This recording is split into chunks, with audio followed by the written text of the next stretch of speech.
पुत्र बर्बरी को इस युद्ध में रोकना आवश्यक है। परंतु इन परिस्थितियों में हम कर भी क्या सकते हैं अर्जुन? मैं बर्बरिक का वध करूंगा। तुम जो करना चाहते हो भीमसेन, कार्य तुम्हारे वश का नहीं है। क्यों? बर्बरीक तुम्हारी शक्ति की सीमा के उस पार खड़ा है जहां तक तुम पहुंच भी नहीं सकते भीमसेन। जो शक्ति को जन्म भी दे सकता हो और उसका नाश भी कर सकता हो, ये गुण केवल देव की पुत्र वासुदेव में ही है।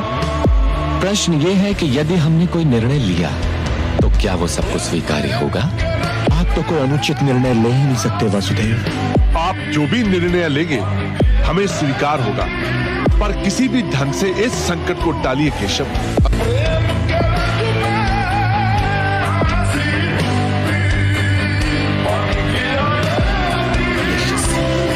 आप ही के ध्यान में मगन था दादाश्री।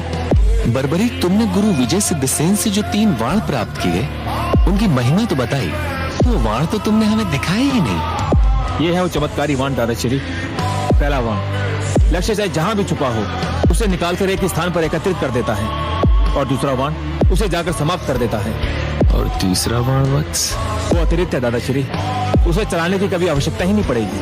अब तो इन वाणों को देखकर इनका चमत्कार देखने की इच्छा और बढ़ गई है वत्स।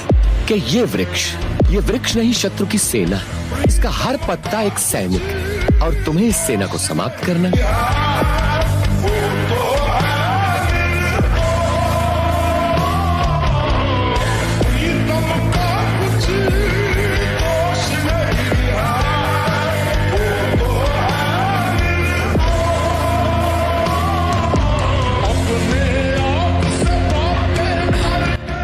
क्षमा कीजिए दादाश्री, ये पत्ता यहाँ कैसे आ गया? इसे मैंने ही यहाँ रखा था, ये देखने के लिए वाणों से बचने का कोई उपाय है या नहीं। निस्संदेह तुम्हारी सिद्धि अद्भुत है।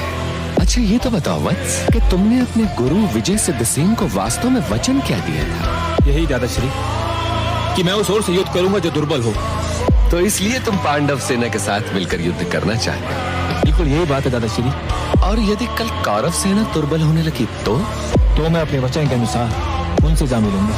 देखो वत्स, तुम हमारी ओर से युद्ध करोगे, तुम्हारी अपूर्व शक्ति के कारण कौरव सेना अस्त व्यस्त हो जाएगी, वो दुर्बल पड़ने लगेंगे। तुम अपने वचन की विवशता के कारण उनसे जा मिलोगे, फिर तुम पांडु परिवार से यानी अपने ही परिवार के लोगों से युद्ध करोगे, फिर वे दुर्बल पड़ने लगेंगे, तो तुम फिर पांडु परिवार से जा मिलोगे, यहाँ तक कि दोनों ओर का एक एक योद्धा समाप्त हो जाएगा। दादाश्री